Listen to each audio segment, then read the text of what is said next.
Bonjour, JAIEU50ANS7NE. Mon beau-père, qui est décédé il y a 7 ans, m'est venu à l'esprit l'autre jour. Je ne suis pas un bon conteur d'histoire, mais laissez-moi vous partager son histoire. Mon beau-père était un homme très violent jusqu'à ce qu'il tombe malade. Je n'avais pas beaucoup de problèmes, étant un beau-fils, mais mon mari et ma belle-mère ont beaucoup souffert de la violence domestique. Mon beau-père, qui aimait boire et fumer, travaillait sur des chantiers de construction. Il partait tôt le matin et rentrait le soir ivre. Le père ivre était une terreur pour la famille. Il maltraitait physiquement et verbalement toute la famille, et il s'enfuyait de lui. Cela a dû faire mal à mon mari, car il a toujours dit qu'il ne deviendrait pas une personne comme son père. Après avoir décidé de nous marier, nous sommes allés à sa maison pour rencontrer sa famille. J'étais très nerveuse. Plus précisément, j'avais peur. Mais je n'étais pas la seule nerveuse ce jour-là. Ma belle-mère et mes belles-sœurs étaient également nerveuses.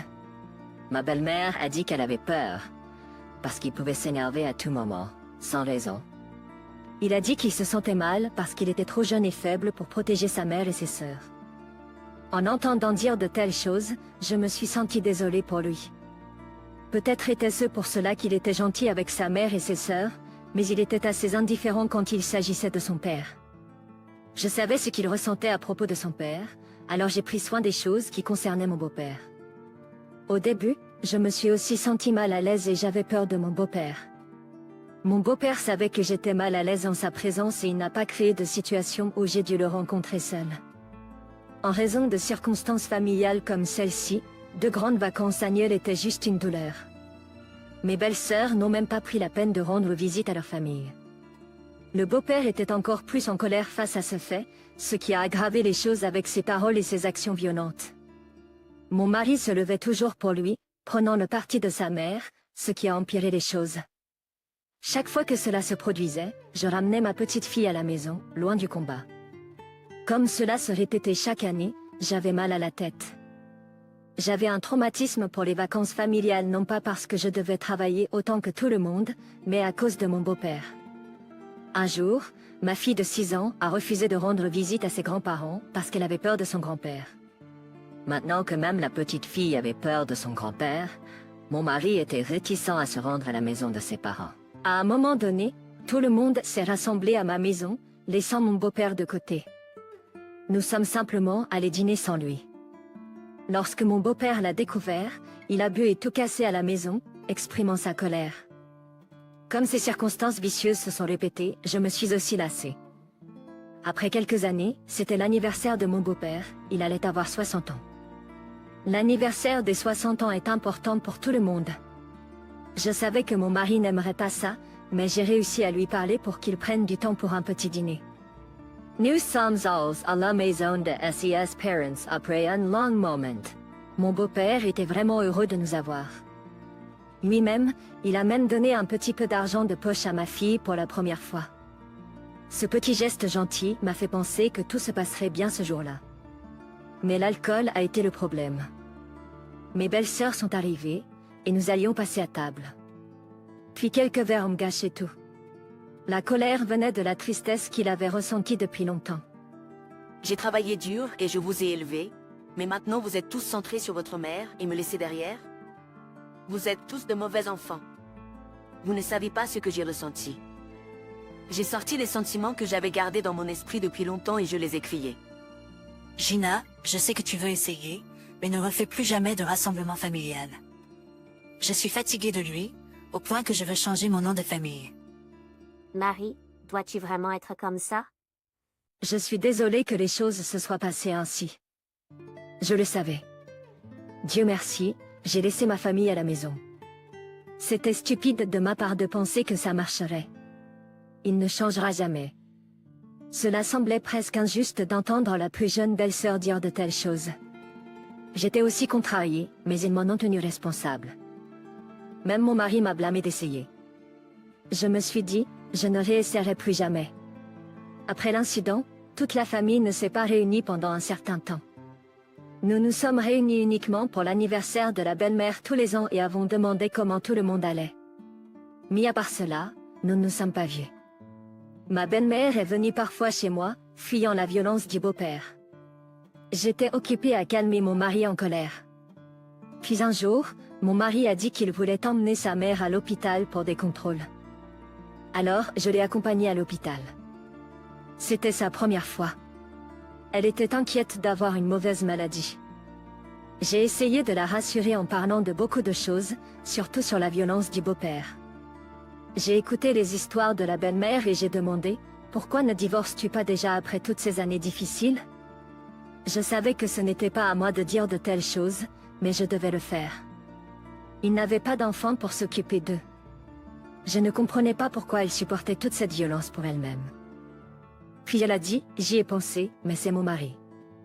Il peut être dur, mais son esprit n'est pas aussi dur. » J'ai pensé « Serais-je aussi comme ça si je vivais avec mon mari depuis des années ?»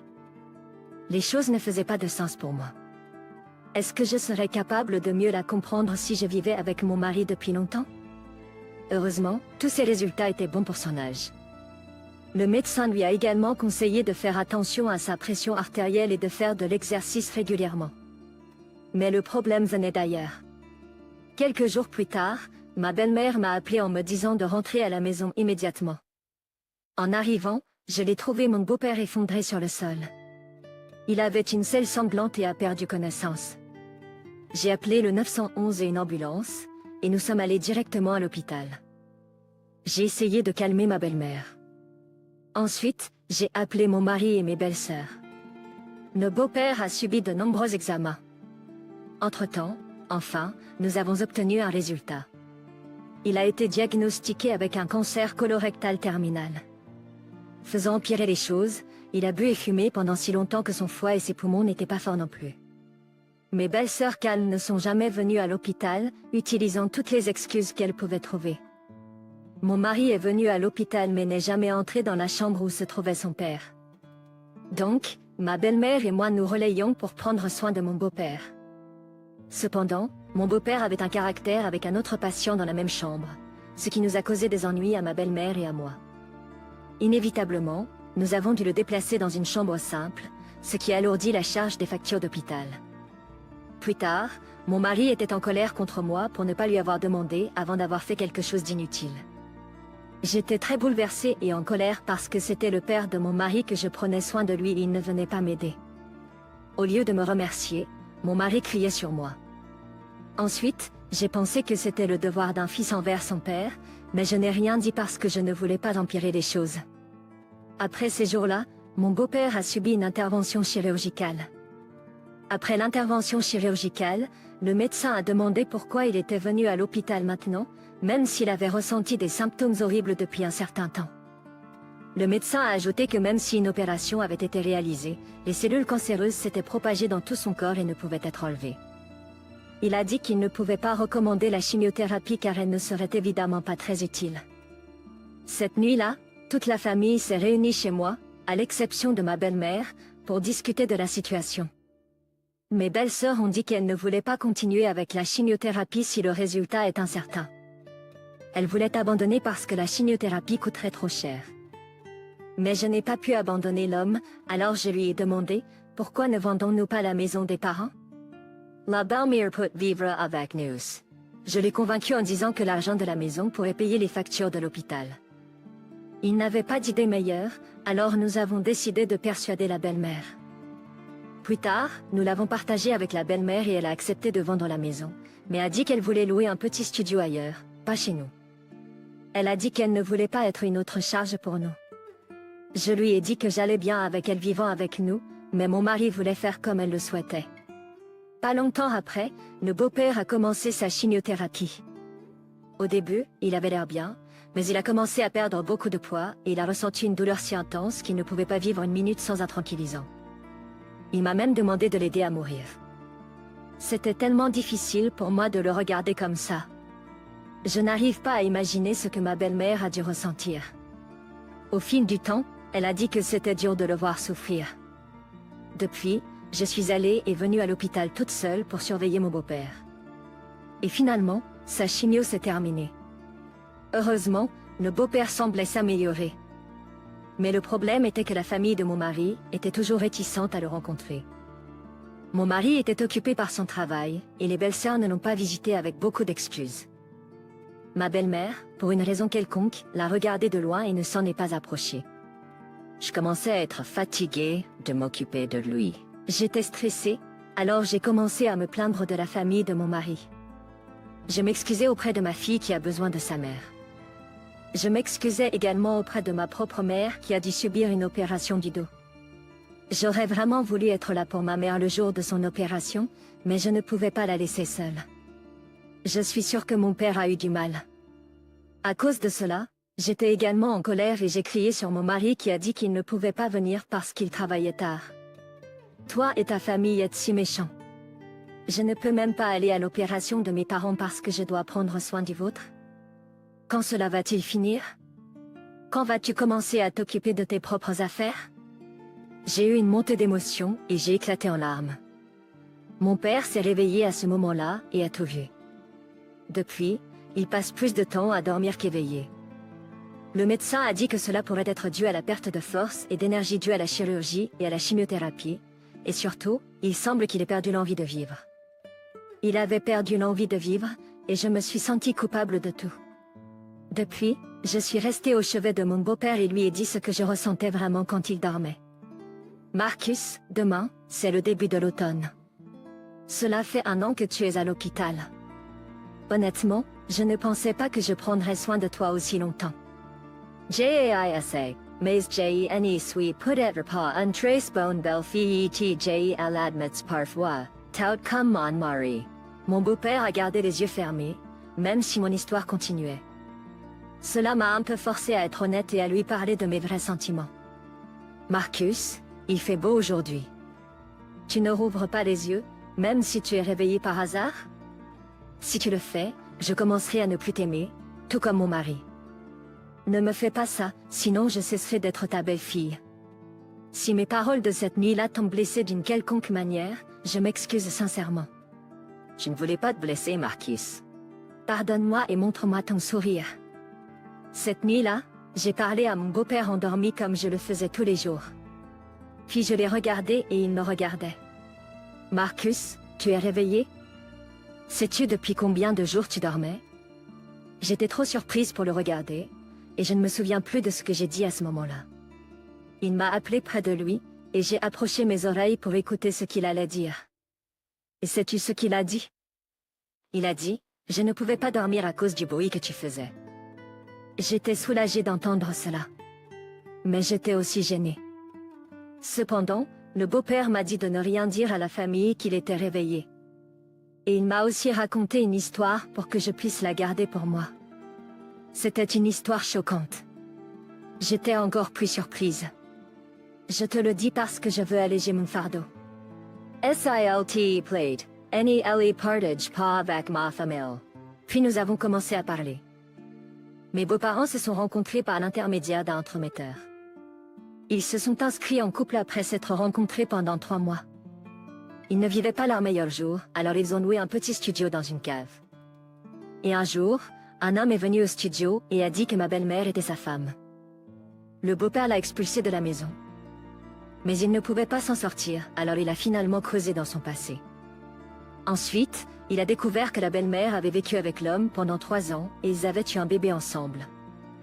Le bébé était faible à la naissance et finalement décédé après 50 jours. La famille de l'homme ne l'a pas accepté comme belle-fille et l'a chassé de la maison. Puis, elle a rencontré mon beau-père. Après avoir connu toutes les histoires, il se sentit trahi et ne pouvait plus vivre avec la belle-mère. Mais ensuite, ils ont eu leur première fille et le beau-père a tout dit à la belle-mère. La belle-mère a supplié le beau-père de les pardonner, suppliant de ne pas l'expulser de la maison. Si ce n'était pas pour Shirley, je vous aurais déjà divorcé, votre belle-mère. Et vivre avec elle depuis longtemps et élever des enfants ensemble m'a fait oublier tout le passé. Je suis prêt à mettre tout cela derrière moi, mais votre belle-mère a commencé à avoir peur de moi. Elle avait peur chaque fois qu'elle me voyait, et cela m'a rendu de nouveau en colère et j'ai finalement frappé. Et, bien sûr, les enfants m'ont également vu comme un père violent. J'ai fini par frapper mes enfants aussi. En entendant tous ces récits, mon beau-père a pleuré. Alors je lui ai dit ce que je pensais. Il n'est jamais trop tard pour raconter votre histoire à votre famille. Ils vous ont tous mal compris, tout comme je l'ai fait. Mais il a secoué la tête. Ensuite, ils découvriront l'histoire pacifière de leur mère. Je ne peux pas faire ça à elle. Je suis désolée de vous laisser ce fardeau. J'avais l'intention de l'emmener dans ma tombe, mais maintenant je suis triste, sachant que je vais bientôt mourir. Je suis désolée, mon cher. En écoutant toutes ces histoires maintenant, je comprends pourquoi il a agi ainsi. Je ne dis pas que je suis d'accord avec sa violence. Je m'identifie simplement à ses sentiments. Je suis sûre que beau-père s'est senti plus à l'aise en se déchargeant de ses fardeaux. Il n'a pas laissé sa famille savoir qu'il était réveillé. Il est décédé paisiblement, comme s'il dormait. Près de sa mort, sa chambre était silencieuse comme la mort. J'ai rompu la promesse et j'ai partagé l'histoire avec ma belle-mère. Je suis désolée de ne pas vous l'avoir dit plus tôt. Le beau-père m'avait demandé de ne pas le faire. Je ne pouvais pas le laisser partir ainsi. J'espère vraiment que vous savez au moins comment il s'est senti à votre égard et envers la famille avant qu'il ne soit trop tard. Ma belle-mère avait l'air choquée. Elle s'est effondrée au sol et a pleuré pendant un moment. Mais comme le beau-père n'avait plus beaucoup de temps, je l'ai calmée et l'ai emmenée dans la chambre. Elle a pris ses mains. Les autres membres de la famille m'ont regardé, surpris. J'ai fait semblant de ne rien savoir. Mon mari avait installé un funérarium comme s'il avait attendu, et ces funérailles ont eu lieu. Il était un peu avant 22 heures quand il est décédé. Mon mari a hâte de commencer les funérailles, disant que nous devions commencer bientôt pour compter aujourd'hui comme l'un des 3 jours de la cérémonie funéraire. Les belles-sœurs ont également été d'accord avec mon mari, disant que leur père les aidait en mourant à 22 heures et en raccourcissant la période de la cérémonie. Elle semblait également satisfaite. Quand j'ai entendu ces mots, j'étais en colère. J'allais leur crier dessus. Puis, j'ai dit, « Votre père vient de décéder. Est-ce que vous m'entendez? Il n'était pas un bon père, mais vous ne pouvez pas l'être comme ça. Est-ce que vous serez aussi comme ça quand je mourrai ?» Ses lèvres ont tremblé alors qu'elle criait sur mon mari et mes belles-sœurs. C'était la première fois que je la voyais comme ça. La dernière nuit de la cérémonie funéraire, elle a regardé la photo de mon beau-père et a dit « Comment as-tu tenu bon, idiot? J'aurais dû te divorcer. Ensuite, tes enfants ne t'auraient pas traité de cette façon, ni les voisins. Je suis désolée, chérie. » Je lui ai préparé un thé chaud et je suis allée lui parler. Ensuite, je lui ai pris la main. « Merci, chérie. Sans toi, j'aurais oublié ce que j'ai fait. Non, Nama. I'll pourrait essayer mettre en colère contre moi plus tard. » Elle a enfin esquissé un petit sourire et a serré mes mains fort. Grâce à toi, j'ai tenu la main de mon beau-père pour la première fois depuis longtemps. Ensuite, je me suis souvenu que ses mains étaient très chaudes. Si je savais qu'il allait partir comme ça, je les aurais serrées plus souvent. Ma belle-mère a pleuré longtemps sans faire de bruit. Puis, tout à coup, mon mari ivre est venu vers elle et a commencé à se plaindre de ses larmes. « Tu es vraiment stupide. Tu as été maltraitée depuis si longtemps, et tu es toujours triste pour lui. Je me sens bien. Maintenant, la personne qui a gâché notre famille est partie. Je me sens juste bien. Mais, pourquoi pleures-tu comme si tu étais triste? Tu me fais honte. » Il disait aussi des mots méchants à sa mère. Il est tout simplement comme son père, pas très bon pour exprimer les émotions. Mais ensuite, la belle-mère s'est levée et a giflé mon mari. Les belles-sœurs se sont précipitées pour l'arrêter. « Maman, es-tu folle? Que fais-tu? Je sais que tu l'aimes aussi. Maintenant, tu n'as plus de mari qui gâche tout, qui casse des choses tout le temps. Tu devrais être heureuse. » Entendant de mots immatures de SES propres fils, la mire leur a raconte son passé secret parce tu elle n'y pouvait plus elle supporter.